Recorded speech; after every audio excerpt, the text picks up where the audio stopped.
Olá, meus amigos, olá, minhas amigas do Legislação Integrada. Aqui quem fala é o professor Bruno Valente e nossa conversa de hoje é sobre o informativo de número 1070 do STF. Antes de começar, fica aquele convite de sempre para você que vem sempre aqui, mas ainda não se inscreveu no nosso canal, seja Spotify, Deezer, Apple Podcasts, Google Podcasts ou mesmo no YouTube. Não deixa de ativar o sininho para ficar sabendo de todas as novidades e de curtir, compartilhar, comentar, contar para os amigos sobre esses informativos em áudio.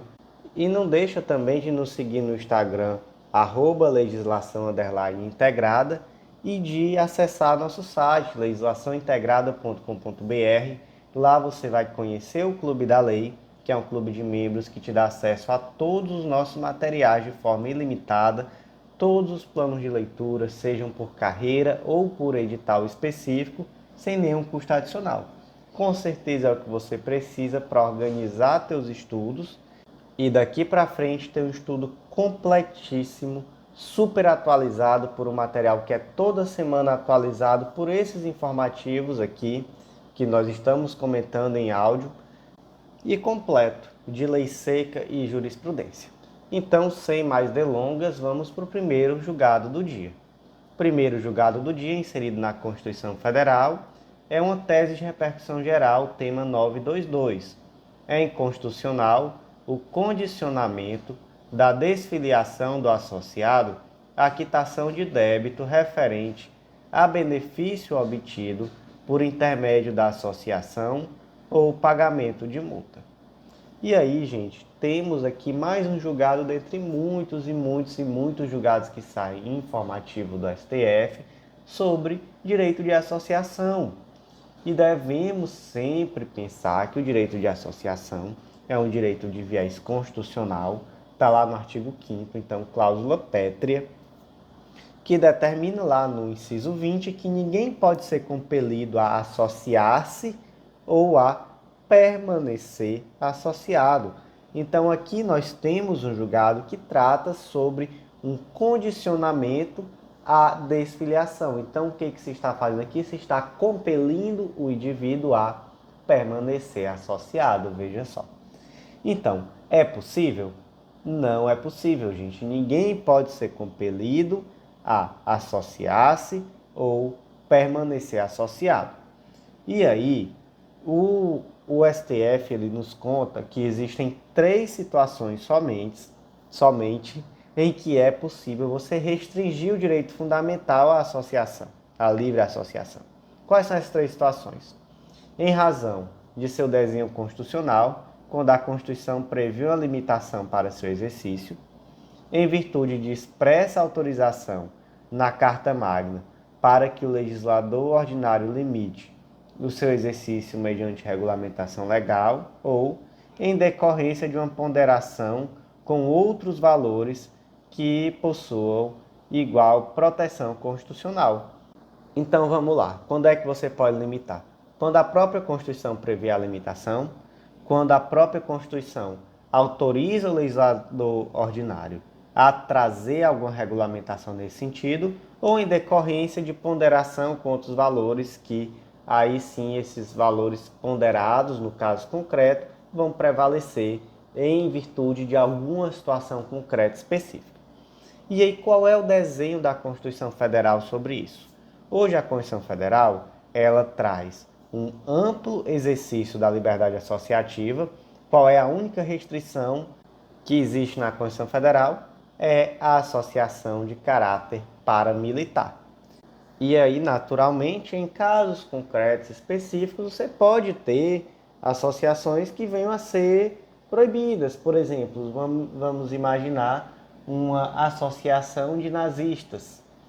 É possível? Não, por quê? Porque você pondera com outros valores e você vê que realmente não seria possível. O próprio nazismo é proibido no Brasil, né? Inclusive está na Constituição Federal a proibição de você ostentar a suástica ou outros símbolos nazistas. Então, da mesma forma, você poderia, em um determinado caso concreto, chegar à conclusão de que não é possível também uma associação de caráter nazista. Nesse caso aqui, o que nós temos? Nós temos uma lei que traz um impeditivo de desfiliação. Por quê? Porque você imagina, por exemplo, que você tem uma associação e essa associação ela traz uma facilitação do acesso ao crédito aos seus associados. Então, um determinado associado conseguiu contrair um empréstimo intermediado por essa associação. E aí, o indivíduo quis se desassociar ainda durante o pagamento desse empréstimo, digamos assim, e a associação disse: você pode, desde que você quite esse débito ou pague uma multa. Enquanto você não quitar ou não pagar a multa, você não vai poder se desassociar. E aí, isso é possível? Gente, isso não é possível. Isso não é possível porque estamos aqui tratando de um direito fundamental a associar-se e permanecer associado e desassociar-se quando lhe bem aprouver.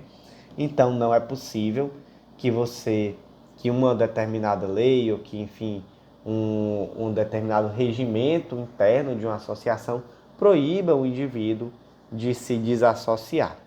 Entretanto, veja só, o que se proíbe aqui é que você condicione a desassociação.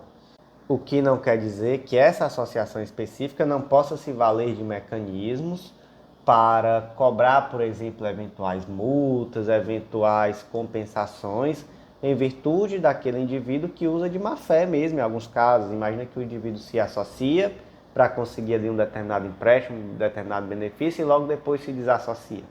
E aí muitas vezes isso tem um ônus para a associação. Então, nesse caso, a associação sim vai poder cobrar uma multa, a associação vai poder sim cobrar uma compensação financeira. O que ela não pode é realmente limitar a desassociação. Dizer, olha, você fica associado até você pagar. Isso daí aqui realmente não pode. Próximo julgado do dia, inserido na Constituição Federal, destaque da seguinte forma: é inconstitucional por ofensa à competência privativa da União para legislar sobre telecomunicações, lei estadual que veda a aplicação de multa por quebra de fidelidade nos serviços de TV por assinatura, telefonia, internet e serviços assemelhados, enquanto durar a pandemia de Covid-19.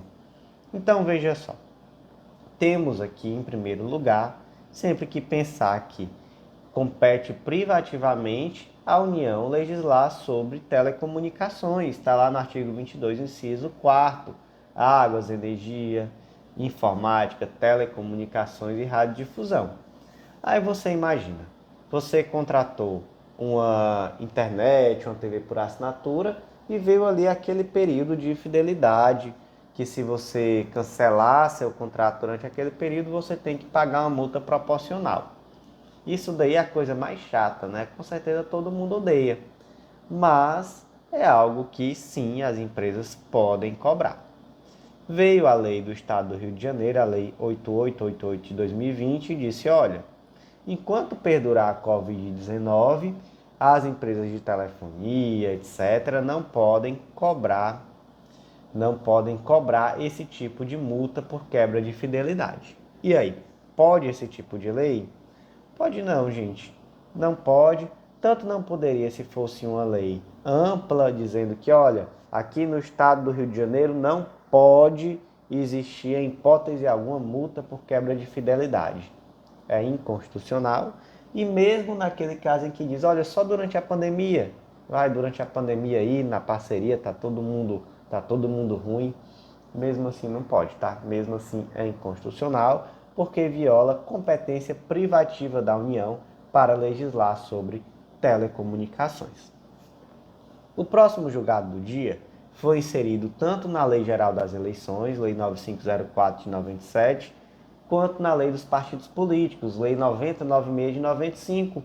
E o destaque ficou assim: são constitucionais, visto não ofenderem a autonomia partidária, os dispositivos da resolução editada pelo TSE que vedem o repasse dos recursos do fundo partidário e do Fundo Especial de Financiamento de Campanha por partidos políticos ou candidatos não pertencentes à mesma coligação e ou não coligados.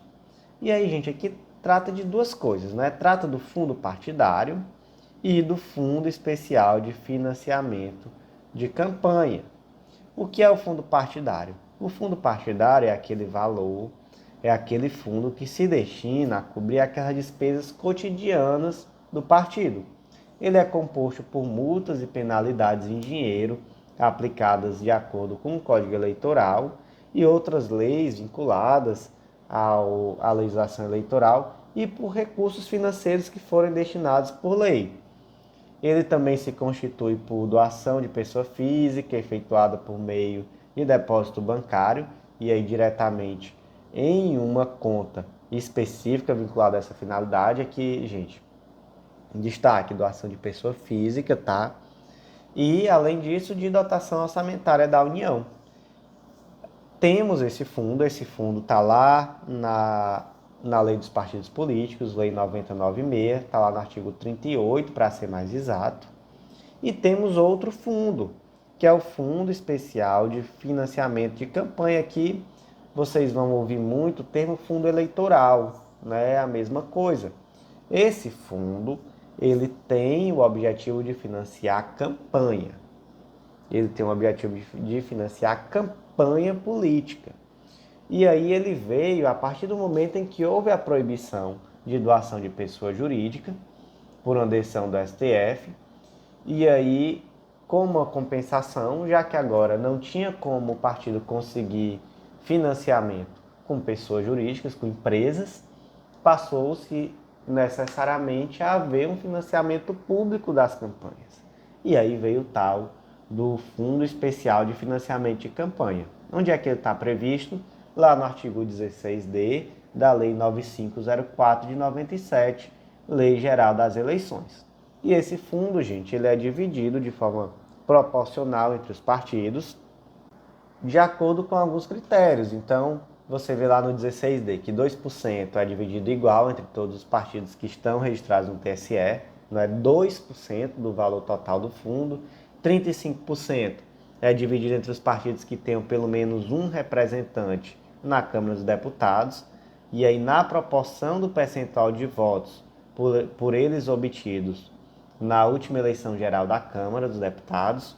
48% vai ser dividido entre partidos na proporção do número de representantes na Câmara dos Deputados, consideradas as legendas dos titulares. Então, olha só como é diferente. 35% vai ser de acordo com o percentual de votos obtidos. Aqui basta o indivíduo ter um representante, né? Ou melhor, basta o partido ter um representante. 48% é de acordo com o número de representantes titulares na Câmara dos Deputados. E 15% dividido na proporção do número de representantes no Senado Federal, consideradas as legendas dos titulares. Então é assim que você divide. Por isso que é tão importante para um partido ter deputados, porque quanto mais deputado, mais dinheiro. Mais dinheiro que vai entrar nesse fundo de financiamento de campanha. Qual é o ponto aqui? O ponto é que veio a resolução 23607 de 2019 do TSE e ele disse que, olha, é vedado que você repasse fundos, tanto do Fundo Especial de Financiamento de Campanha, quanto do fundo partidário, a candidatos que não sejam nem da mesma coligação. Então é como se, por exemplo, você tem aqui as eleições, tem o PT e o PSDB, e o PSDB vai direcionar dinheiro para um candidato específico do PT, a deputado que seja, a qualquer cargo que seja, para fazer campanha. Sendo que eles não são da mesma coligação, eles não são da mesma federação, nada. Isso daí faz algum sentido? Não faz nenhum, né, gente? Isso traz uma assimetria muito séria, porque veja só, imagina que o indivíduo é petista, ele veste a camisa, ele só vota em candidato do PT, e aí ele ajuda a eleger deputados do Partido dos Trabalhadores. Por conta disso, o PT vai receber um fundo eleitoral maior, e aí tu imagina se o PT direciona o dinheiro desse fundo eleitoral para um candidato do PSDB, né? Então, como é que fica esse eleitor? Qual é o sentido disso? Não faz sentido algum, se fosse pelo menos da mesma coligação, em algum caso específico, ok, mas enfim, é um partido de oposição, né? Um partido que está do outro lado. Enfim, isso seria, caso se permitisse, isso seria uma verdadeira aberração, né? Então, essa resolução do TSE, ela não passa da esfera regulamentar, ela simplesmente veda algumas situações que seriam absurdas, simplesmente absurdas. Próximo julgado do dia, inserido na Constituição Federal, destaque da seguinte forma: é inconstitucional, por violar a competência legislativa privativa da União, lei estadual que obriga a Fazenda Pública a antecipar o pagamento das despesas com diligências dos oficiais de justiça. Por que é formalmente inconstitucional essa lei? Ela é formalmente inconstitucional porque está lá no artigo 22, inciso 1, que cabe à União privativamente legislar sobre direito processual. Então, realmente não cabe à legislação estadual, aqui foi uma lei do Estado do Pará, a Lei 8328 de 2015, legislar sobre essa necessidade de recolhimento antecipado da Fazenda Pública das despesas com diligências dos oficiais de justiça. Só que aí, gente, qual é o detalhe? Não é só porque essa lei estadual, que foi a Lei 8328 de 2015 do Estado do Pará, foi julgada inconstitucional, que não cabe à Fazenda Pública do Estado do Pará antecipar esses valores. Por quê? Porque esse já é um entendimento do STJ mesmo. Então a gente tem uma súmula, a súmula 190 do STJ, de que na execução fiscal, processada perante a Justiça Estadual, cumpre a Fazenda Pública antecipar o numerário destinado ao custeio das despesas com transporte dos oficiais de justiça. Então, na verdade mesmo, essa lei estadual só trouxe aquilo que já está sedimentado na jurisprudência a nível federal. Então, aqui nós temos uma inconstitucionalidade meramente formal. Próximo julgado do dia, inserido na Constituição Federal, destaque da seguinte forma: a redução de alíquota do ICMS requer a comprovação do impacto financeiro e orçamentário, além da celebração de convênio entre os estados e o Distrito Federal e a demonstração da essencialidade dos bens e serviços. Caso concreto aqui, gente, foi uma lei do Estado do Maranhão, Lei 11.101 de 2019, que essa lei determinou que nas operações com cerveja, que contenham no mínimo 15% de fécula de mandioca na sua composição, e desde que comercializadas em embalagem retornável, haveria uma redução do ICMS. Então, na verdade, ele meio que colocou aquela alíquota que seria referente aos produtos essenciais a essas operações com cerveja, que tinham 15% de fécula de mandioca e que eram comercializadas em embalagem retornável. E aí essa lei teve dois problemas. Primeiro, não teve expectativa, ou melhor, estimativa de impacto orçamentário. Então você está aqui fazendo uma renúncia de receita fiscal sem estimativa de impacto orçamentário e sem determinar de onde vai vir o dinheiro que vai suprir esses valores que estão sendo renunciados. Primeiro ponto gravíssimo aqui, que vai determinar já por si só uma inconstitucionalidade com base no artigo 113 da DCT. Segundo ponto, não houve convênio. Gente, ICMS, para evitar ou diminuir a tal da guerra fiscal, você só pode fazer redução de ICMS por meio de convênio com os demais estados e municípios. Tem inclusive uma lei complementar que trata só sobre o convênio do ICMS. Então, o estado do Maranhão pode, ele sozinho, do nada, editar uma lei reduzindo ICMS de determinada mercadoria? Pode não, gente, tem que ter convênio. Sem convênio não pode. Por quê? Porque você acaba criando uma guerra fiscal entre os estados e essa guerra fiscal acaba prejudicando determinados estados que não têm a capacidade financeira de guerrear, né, digamos assim, com determinados outros. Então, cria uma grande assimetria dentro do Pacto Federativo. E o terceiro e último, não houve um motivo relevante para a renúncia fiscal. E aqui, né, eu acho que até entra, junto com esse argumento, a questão de não atendimento ao critério de essencialidade do bem. Gente, reduzir ICMS de cerveja, cerveja é bem essencial? A gente pode até dizer que é, né? O Lula tá por aí dizendo, prometendo a todo mundo que vai ter picanha e cervejinha quando ele for eleito. Então, tô com o Lula. É essencial mesmo, cervejinha gelada no fim de semana, todo mundo merece.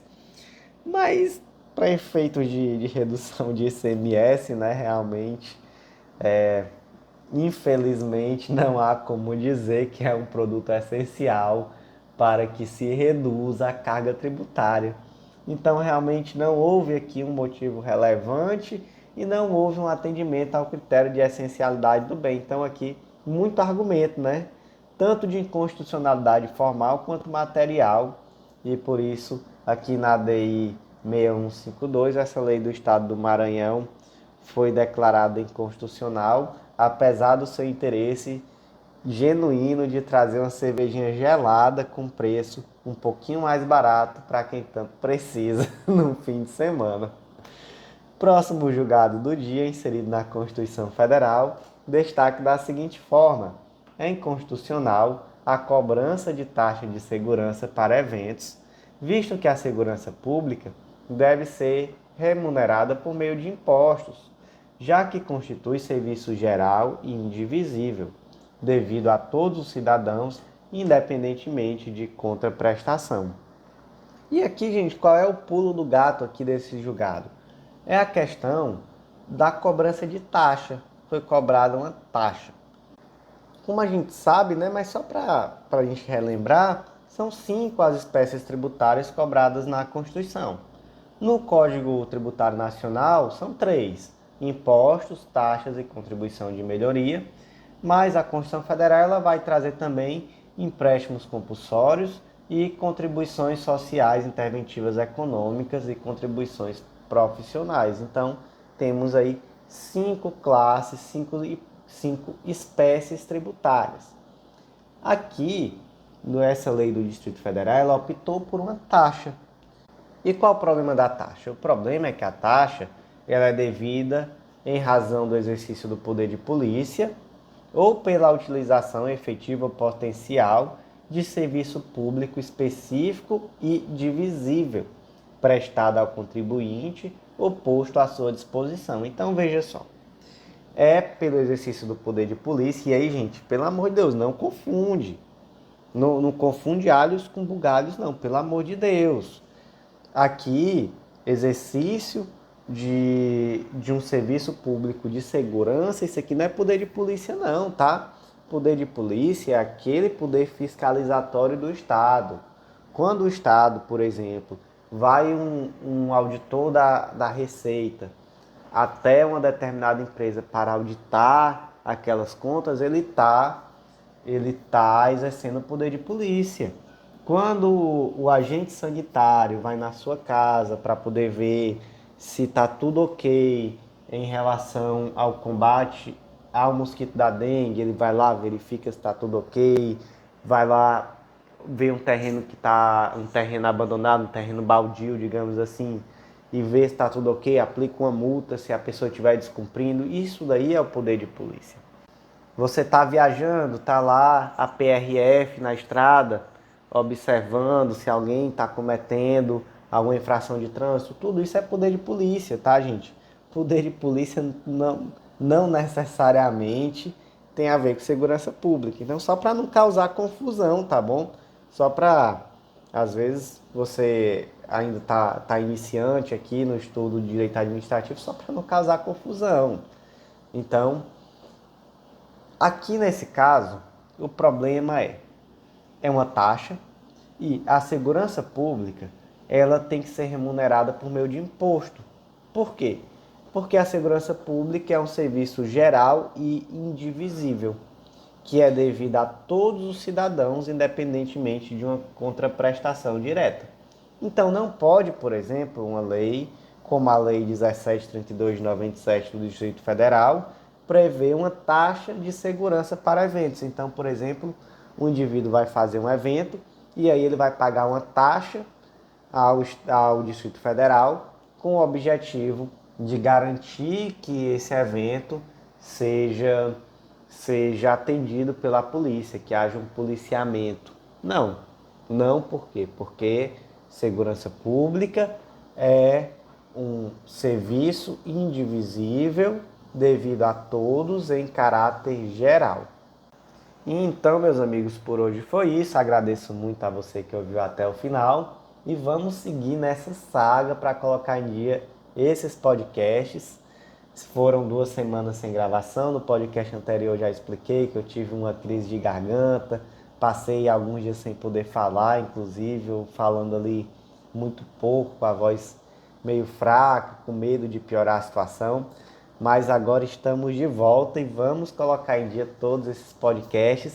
Então eu lhe aguardo no próximo e aguardo também no nosso site, legislaçãointegrada.com.br. Não deixa de acessar, não deixa de fazer parte do nosso clube. Te aguardo no nosso próximo podcast e até lá!